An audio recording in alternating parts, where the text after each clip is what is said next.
Donc là, on a la salle pour la projection de films, projection cinématographique. Et puis ensuite, là, on a un espace, on va dire, plus ouvert pour bar, restaurant, snack. Derrière, c'est tout ce qui est vestiaire sanitaire. Donc là, il y a la grande salle de spectacle.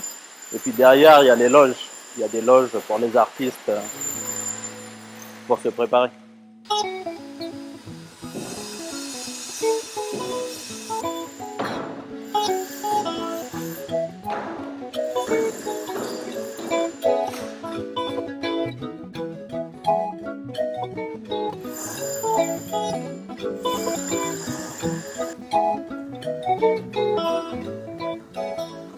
Les infrastructures qu'on met en place sur le village de Poro, ça rentre dans notre programme d'investissement pour le développement des activités sportives et culturelles.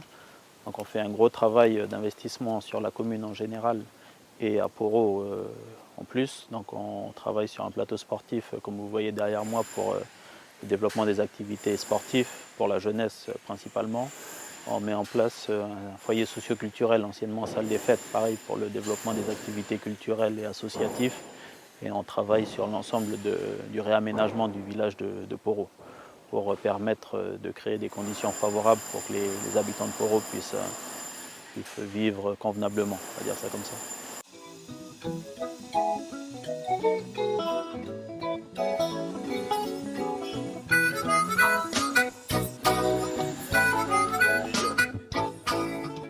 On a aussi, dans le cadre du projet de plateau sportif de Poro, développé un petit espace pour les boulistes, parce qu'on a une association active de boulistes sur la commune. On travaille aussi sur l'intergénérationnalité et on a aussi fait en sorte que ce soit accessible pour les handicapés. On a répondu aussi à un appel d'offres du gouvernement sur le handisport. Donc on a été lauréat d'un cofinancement pour s'équiper en matériel spécialement pour les handicapés. Donc ça fera l'objet d'une action spéciale dans le cadre de notre programme sport sur la commune.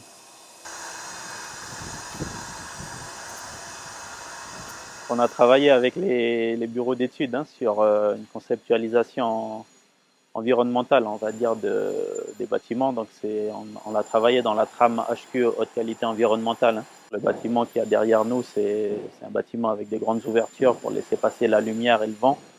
Le plateau sportif qu'il y a là, pareil, c'est des matériaux en inox qui sont inoxydables, donc parce qu'on est à proximité directe de la mer.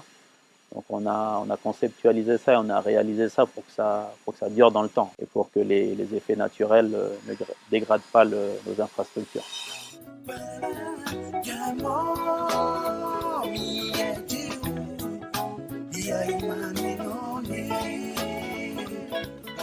Notre programme il est basé sur 3 grands axes, donc l'aménagement de notre territoire, la cohésion au sein de notre territoire, donc ça passe par la mise en place de programmes sportifs, culturels et associatifs, et le développement des cultures et des arts, donc la sauvegarde de notre patrimoine. Pour la partie aménagement, on a vu pas mal de chantiers, on a aussi un gros volet aménagement de routes et AEP, adduction d'eau potable.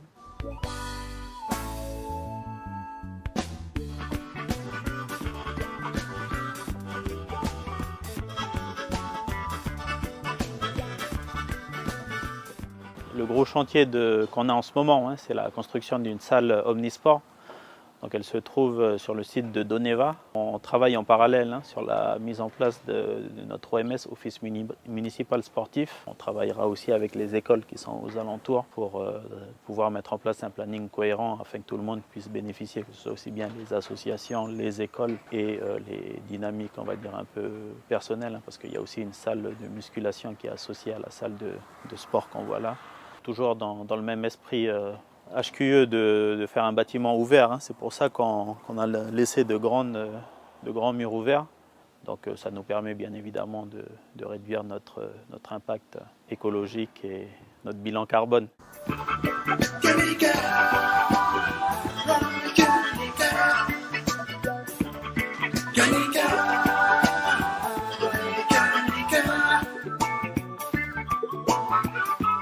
On se trouve à la tribu de Bas, toujours sur la commune de Wailou, le district de Waray. On est sur un chantier de lotissement tribal qu'on met en œuvre en partenariat avec le le conseil des chefs de clan de la tribu dans le cadre de l'installation des jeunes. On développe et on travaille avec les conseils coutumiers pour aménager les tribus et pour faire en sorte que nos jeunes puissent s'installer convenablement.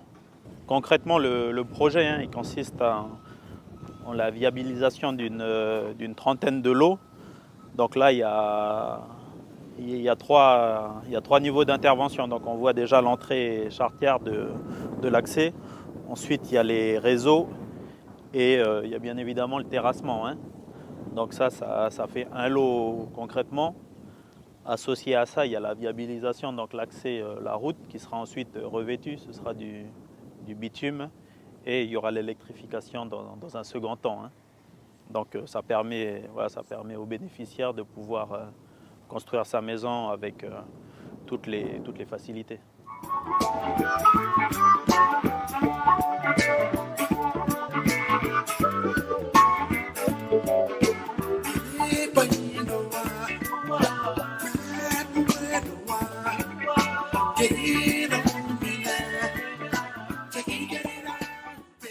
Donc on a un programme sur ces infrastructures-là qui se termine incessamment sous peu. On a aussi un programme qui sera lancé cette année, notamment de nombreuses routes à Waray, Kua et Newa. On a aussi à la vallée, à Boreare, et on continue aussi les travaux dans les tribus pour l'amélioration des conditions de vie de nos habitants.